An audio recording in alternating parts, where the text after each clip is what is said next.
दोस्तों नमस्कार। आज कुंभ और महाकुंभ के बारे में कुछ चर्चा करेंगे।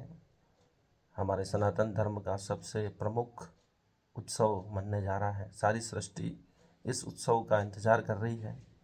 कहा जाता है कि अंतरिक्ष से सिर्फ ये महाकुंभ ही नज़र आता है, बाकी और कोई गतिविधि पृथ्वी की इतनी विशाल मात्रा में नहीं नज़र आती है कि इतनी पब्लिक, इतना जनमानस समूह एकत्र होना असंभव है।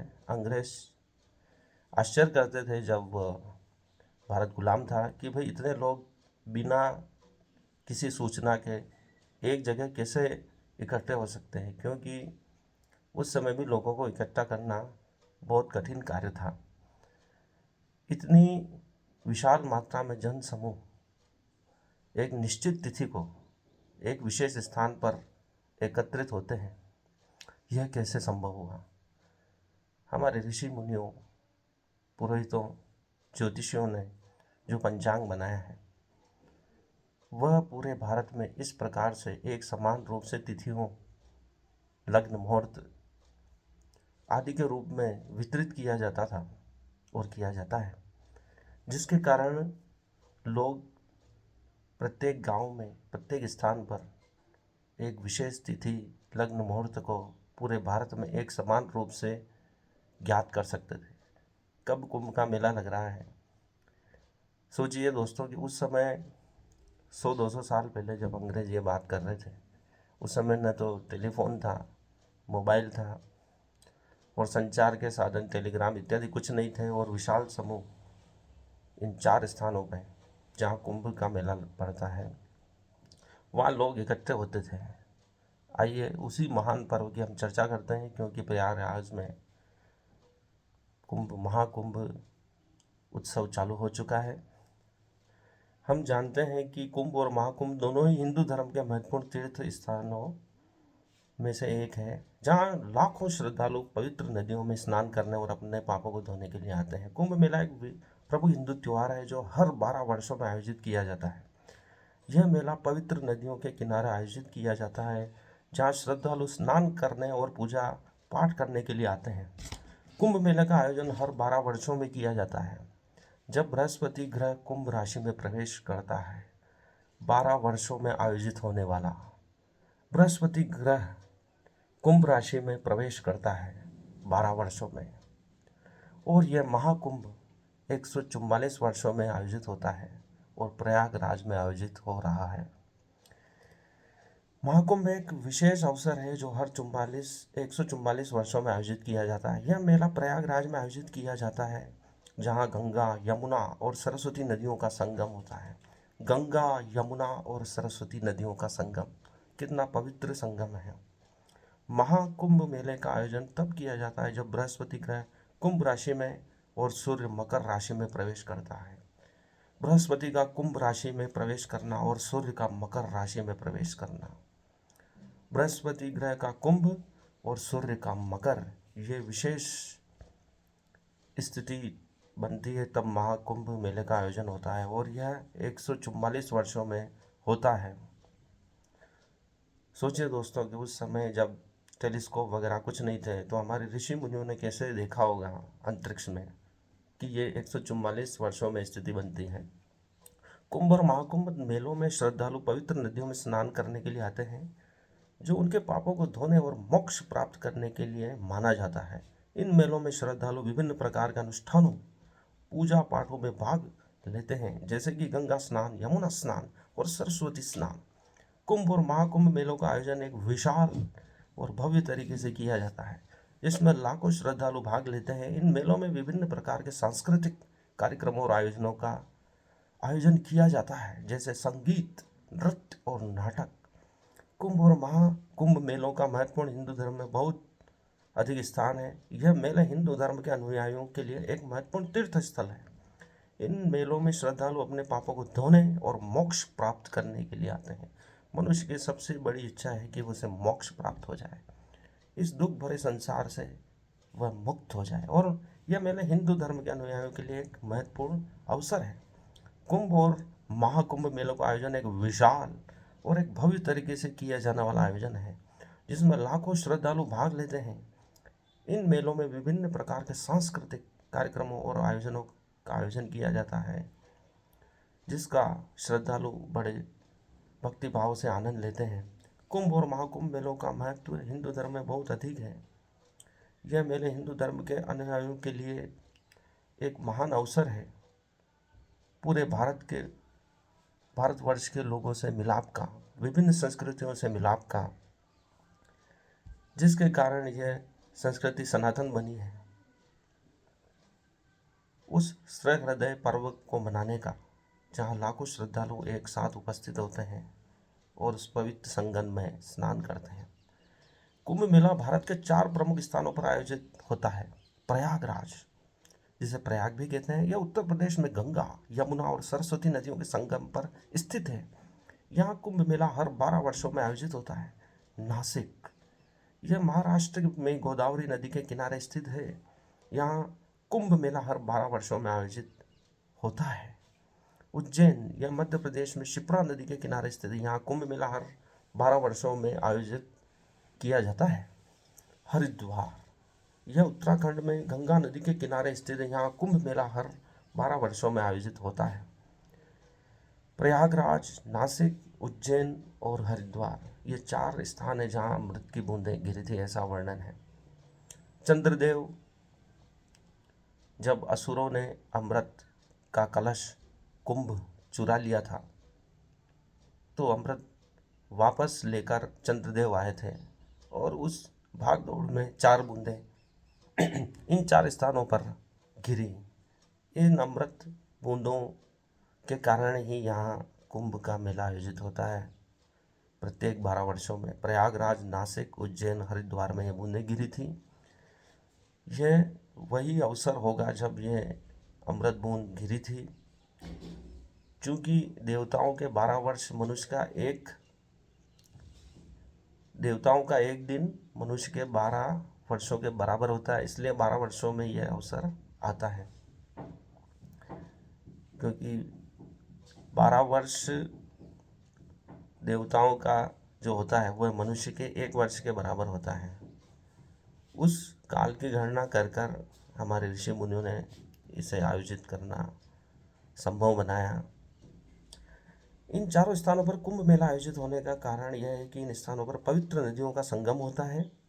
संगम का बड़ा महत्व है हिंदू धर्म में, सनातन धर्म में, जो हिंदू धर्म में बहुत महत्वपूर्ण माना जाता है। इन स्थानों पर श्रद्धालु पवित्र नदियों में स्नान करने और पूजा पाठ करने के लिए आते हैं। महाकुंभ मेला केवल प्रयागराज में आयोजित होता है। महाकुंभ सिर्फ प्रयागराज में आयोजित होता है, इसलिए इस स्थान का बड़ा महत्व है। भगवान बुद्ध ने भी अपने समय में होने वाले महाकुंभ मेले का वर्णन किया था। उन्होंने कहा था कि कुंभ में स्नान करते समय हमारे मानसिक विचार भी उच्च होने चाहिए, अच्छे विचार होने चाहिए, तभी उसका पूरा लाभ मिलेगा। यह मेला बहुत बड़े पैमाने पर आयोजित होता है और इसमें लाखों श्रद्धालु भाग लेते हैं। हमारे पास कई ऐतिहासिक वृत्तांत मौजूद हैं। हमारे पास वर्तमान में अंग्रेज़ों का वर्णन करने के लिए कुछ डाटा उपलब्ध है, जिसमें दैनिक भास्कर से ये जानकारी ली गई कि अंग्रेज राज में कुंभ स्वतंत्रता सेनानियों और क्रांतिकारियों की गुप्त मुलाकातों का माध्यम बन गया था। 1915 में हरिद्वार कुंभ के दौरान अंग्रेज गंगा पर बांध बनाने लगे। हालांकि आंदोलन ऐसा बढ़ा कि फैसला वापस लेना पड़ा। गंगा पर बांध अंग्रेज बनाने लगे और आंदोलन ऐसा बढ़ा कि अंग्रेज़ों को यह फैसला वापस लेना पड़ा। ये कुंभ के मेले हमारे सांस्कृतिक स्वतंत्रता के विचारों को प्रकट करने का एक माध्यम था। ब्रिटिश राज में कुंभ मेला स्वतंत्रता सेनानियों की मुलाकातों और लोगों को जागरूक करने का प्रभावी माध्यम बना। प्रयाग कुंभ मेले में तीर्थ पुरोहितों, प्रयागवाल जिन्हें कहते हैं, के निशान की तर्ज पर क्रांतिकारी भी अपने संदेश देने के लिए प्रतीकों का उपयोग करते थे। इससे साथियों को एक जगह जुटने का खुफिया संदेश मिल जाता था। हालांकि इसका लिखित दस्तावेज मौजूद नहीं है, क्योंकि जनमानस में ये बातें प्रचलित हैं, उन्हीं के आधार पर यह तथ्य प्रस्तुत किया जा रहा है। प्रयाग तीर्थ पुरोहितों के दस्तावेज बताते हैं कि झांसी की रानी लक्ष्मीबाई 1857 की क्रांति की रूपरेखा बनाने से पहले संगम नगरी आई थी। अर्थात प्रयागराज आई थी। वे एक तीर्थ पुरोहित के यहाँ ठहरी, जिसे तीर्थ पुरोहित कहा जाता है। यह अकारण नहीं था कि अंग्रेजों से लड़ते हुए रानी लक्ष्मीबाई ग्वालियर में नागा साधु बाबा गंगादास की बड़ी शाला भी पहुंची थी। तब 2000 नागा साधुओं ने अंग्रेजों से भीषण युद्ध भी किया था, जिसमें महान 745 साधु शहीद हुए। जून 1857 में जब पहली क्रांति का संघर्ष चरम पर था, तब बड़ी संख्या में प्रयागवाल भी विद्रोह में शामिल हुए। इसके बाद इलाहाबाद पहुंचे कर्नल नील ने 15 जून 1857 को संगम के नज़दीक इन इलाकों में बम बरसाए थे, जहां प्रयाग वालों की बस्ती थी और माघ मेला का क्षेत्र था।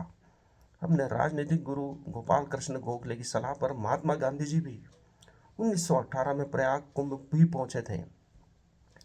अंग्रेज अफसरों ने खुफिया रिपोर्ट में लिखा, गांधी लगातार लोगों से मिलते रहे। बापू ने इस यात्रा का जिक्र 10 फरवरी 1921 की फैजाबाद जनसभा में भी किया था।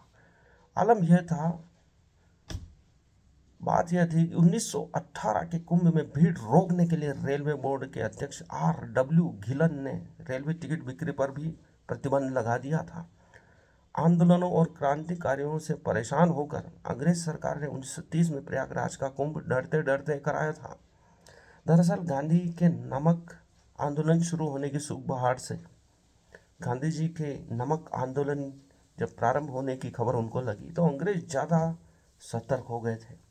इसके बाद प्रयाग में अगला कुंभ 1942 में हुआ। भारत छोड़ो आंदोलन जब चरम पर था, अंग्रेजों ने 1942 के कुंभ का आधिकारिक ऐलान ही नहीं किया। रेल और बस के टिकटों की बिक्री पर भी रोक लगा दी गई। इतना खौफ था अंग्रेजों में कुंभ का। खबर फैलाई गई कि विश्व युद्ध के चलते जापान मेले पर बम गिरा सकता है। इसके बावजूद लाखों तीर्थयात्री इस कुंभ में पहुंचे थे। सनातन में धार्मिक महत्व बड़ा है। किसी भी भय से भारतीय जनता रुकती नहीं है, धार्मिक अवसरों पर आती है। अंग्रेज भी उनको रोक नहीं पाए। वायसराज ने जब पूछा इतने लोगों को बुलाने का खर्च कितना, जवाब क्या मिला? 2 पैसे। महामना मदन मोहन मालवीय जी के कहने पर 1942 में तत्कालिक वायसराय लॉर्ड लिन लिया गो प्रयाग कुंभ आए। अपार जनसमूह देखकर पूछा, इतने लोगों को बुलाने में बहुत खर्च हुआ होगा? महामना ने कहा, सिर्फ 2 पैसे खर्च हुए। लिन लिथ गो ने कहा, पंडित जी मजाक तो नहीं कर रहे हो? इस पर महामना ने जेब से पंचांग निकालते हुए कहा, यह 2 पैसे का है। इससे कुंभ और स्नान पर्व का पता चल जाता है।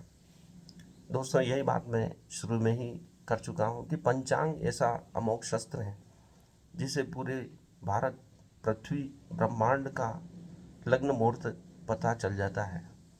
हम यहीं बैठे बैठे ग्रह नक्षत्रों के आधार पर गणना करके हर स्थान का शुभ मुहूर्त निकाल सकते हैं, तिथि निकाल सकते हैं।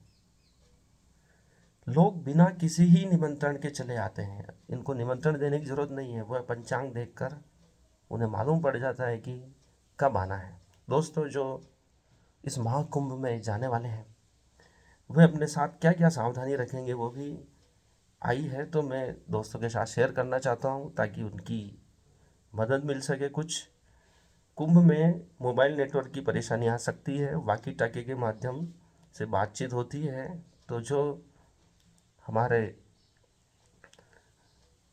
महाकुंभ के जो सेवक हैं, पुलिस वाले हैं, उनकी मदद ली जा सकती है। कोई बात करनी हो, कभी नेटवर्क में परेशानी आ रही हो, तो ज़्यादा कीमती सामान अपने साथ न ले जाएं। याद रखें कि यह यात्रा दूसरों को कुछ भी दिखाने के लिए, प्रभावित करने के लिए नहीं है, बल्कि आपके और आपकी आस्था के बीच एक मजबूत संबंध को स्थापित करने का माध्यम है।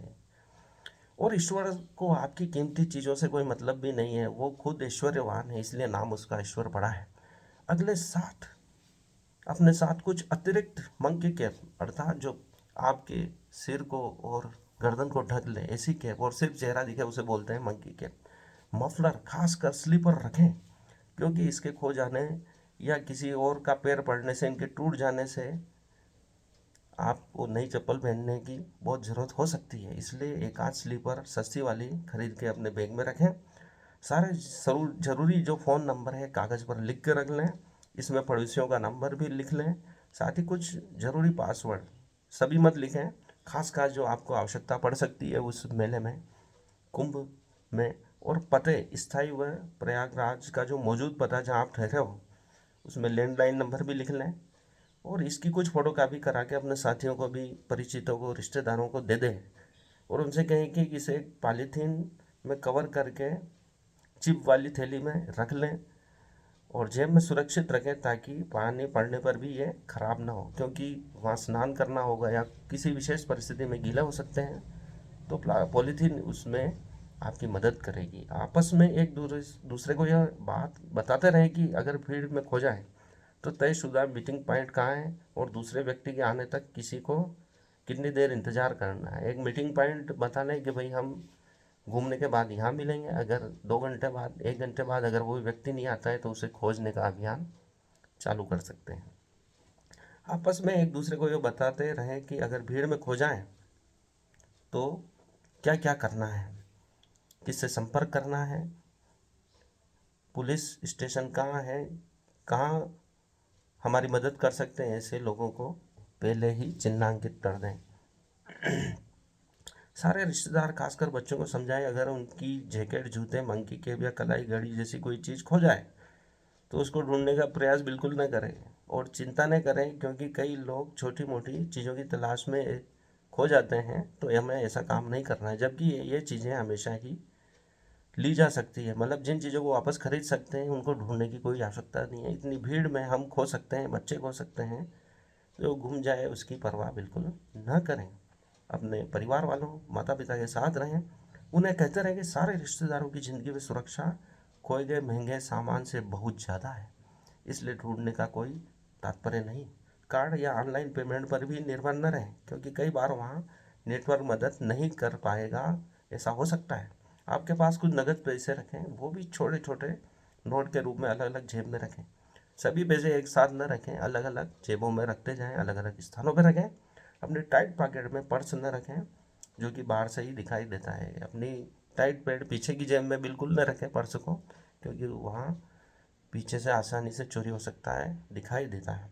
जहाँ भी ठहरें सुनिश्चित करें कि आपके सूटकेस का नंबर लॉक किसी को न बताएं, न दिखे, ऐसा प्रयास करें। जब सीक्रेट नंबर से सूटकेस खोल लें, तुरंत ही नंबर को स्क्रॉल कर दें, ताकि आपके कमरे की सफाई करने वाला हाउसकीपिंग स्टाफ भी इसे पढ़ न सके, कोई भी पढ़ न सके, ऐसा ध्यान रखें। अपने कमरे में पर्याप्त आराम करें, ऊर्जा बचाएं, अपने विश्राम का पूरा ध्यान रखें, क्योंकि आपको स्नान करने में 7-8 घंटे भी लग सकते हैं। ड्राइविंग और ट्रेन यात्रा में भी चौकस रहने के लिए ऊर्जा को बचा के रखें।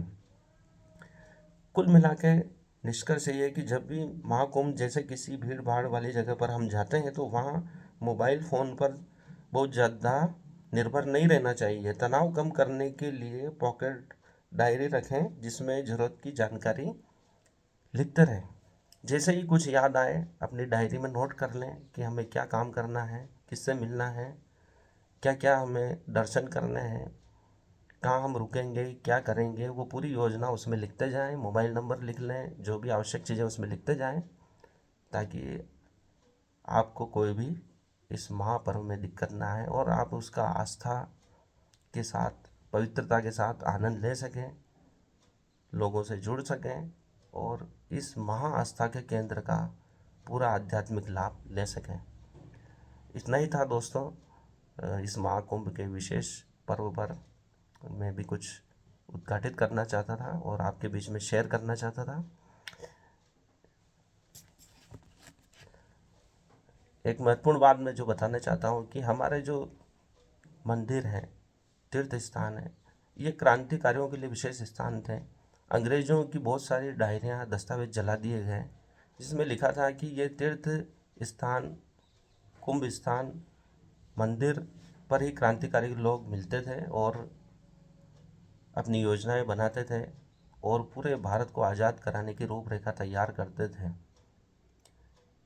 कमल, रोटी, ये सब प्रतीक दिए जाते थे, जिससे भारत में क्रांतिकारियों को बल मिलता था, योजनाओं को आगे बढ़ाने में मदद मिलती थी। साधु संतों ने भी भारत को आज़ाद कराने में महत्वपूर्ण योगदान दिया है। कई लोगों ने दिया, क्रांतिकारियों ने दिया। पूरे देशवासियों को एकरूप करने के लिए ये तीर्थ स्थान महत्वपूर्ण स्थान है। भारत की आस्था का केंद्र तो है ही, लेकिन भारत को आज़ाद कराने में भी इनका बहुत ही महत्वपूर्ण योगदान है। धन्यवाद। जय महाकुंभ।